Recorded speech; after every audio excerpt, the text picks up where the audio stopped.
Jordan Anderson's experience is echoed by another young woman on the other side of the world in Los Angeles. Laura DeCrescenzo is one of a small group of former Scientologists who are taking the church to court in America for alleged violations of workplace legislation. Like Jordan Anderson, Laura says she had to work excessive hours and was once asked to scrub out a dumpster. Someone came up to me and said, okay, you need to come downstairs with me. So we went downstairs and she handed me a toothbrush and said, you need to clean this dumpster with a toothbrush. And I said, no. I said, you got to be kidding me. No, I'm not going to do that.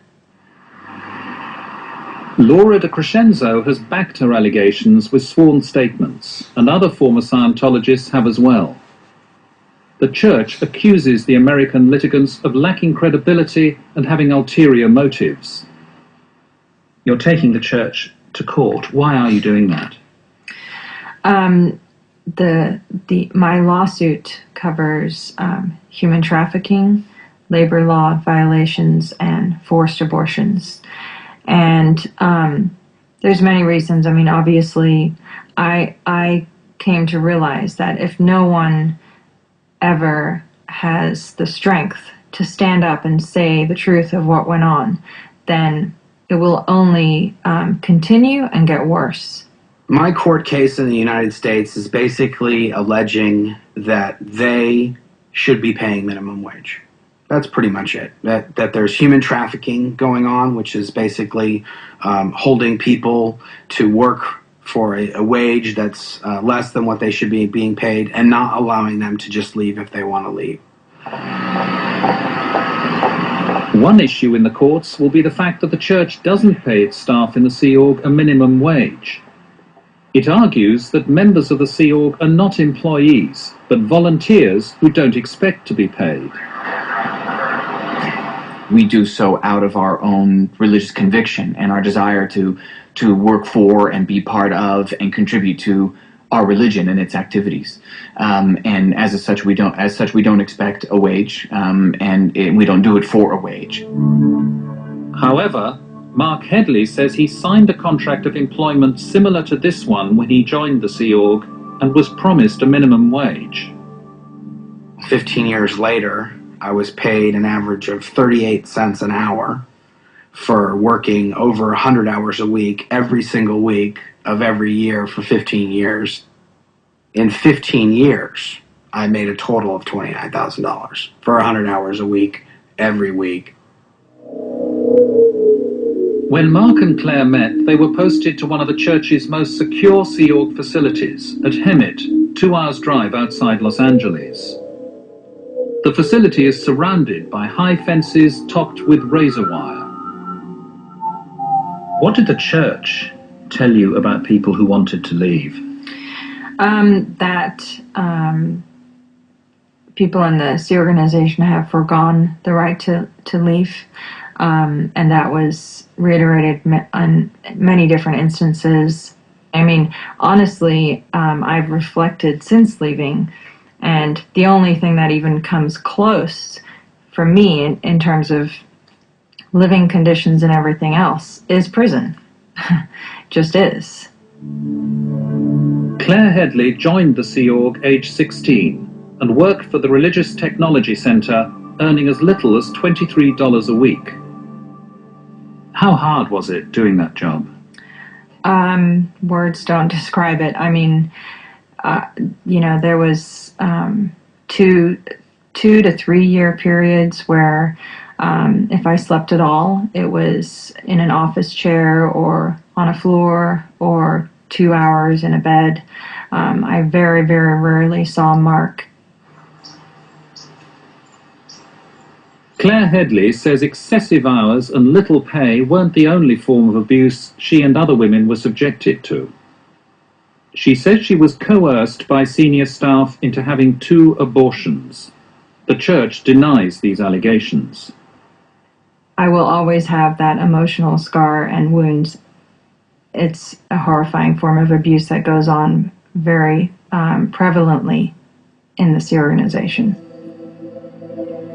Claire Headley says the first abortion took place when she was 19 years old. She and Mark had married 2 years earlier.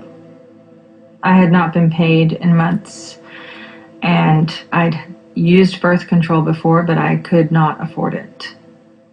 They sat down with me and prepared me for essentially saying, good, we're going to take you to the Planned Parenthood. They're going to ask you, do you want an abortion? You are to say yes. And I was going to be driven there by a staff member who would be waiting for me outside in the waiting room. So there was absolutely no option. I mean, I was absolutely cornered. This was my worst nightmare come true, absolutely. Claire Headley says her second abortion took place in Clearwater, Florida. Again, she says she had no money for contraception. She asked to speak to her husband, Mark, who was still at the Hemet base outside Los Angeles. That was not authorized. Essentially, I was forced to go through with this. I wasn't able to tell Mark anything of this until the next time I saw him physically, which was 8 months later. That's when I found out. I was not consulted. I was not told. It was kept quiet. Nothing. What is the Sea Org policy on having children? Sea Org members do not have children. If someone is a member of the Sea organization and they wish to have a child, they would need to do so outside of the Sea Org, at which point, when the child is of age, those individuals could come back, to the Sea organization if they so chose. And that's been policy for almost 20 years now. Why does the church ask pregnant women in Sea Org to have abortions if they wish to stay in the Sea Org? Absolutely, that is absolutely not true, and I categorically deny that allegation. The Church of Scientology would, under no circumstances, and it is certainly has no reflection in church policy, tell a woman what to do with her body, tell a woman what to do with regards to her child, her pregnancy, her family, or any such thing. Right. This, though, is exactly what many women allege. Claire Headley says she knows of about 40 other women in the Sea Org who say they've been pressured into having abortions. Good boy. Laura DeCrescenzo joined the Sea Org in Los Angeles aged 12 and says she was coerced into having an abortion 5 years later by a senior officer. She started explaining to me that at this stage, the baby, as they refer to it, there was no Satan there, meaning there was no spirit occupying the body. She was saying, look at how detrimental it would be to the organization if you were to leave. Your post or your job is very important here. We don't have anybody else to put in that job right now.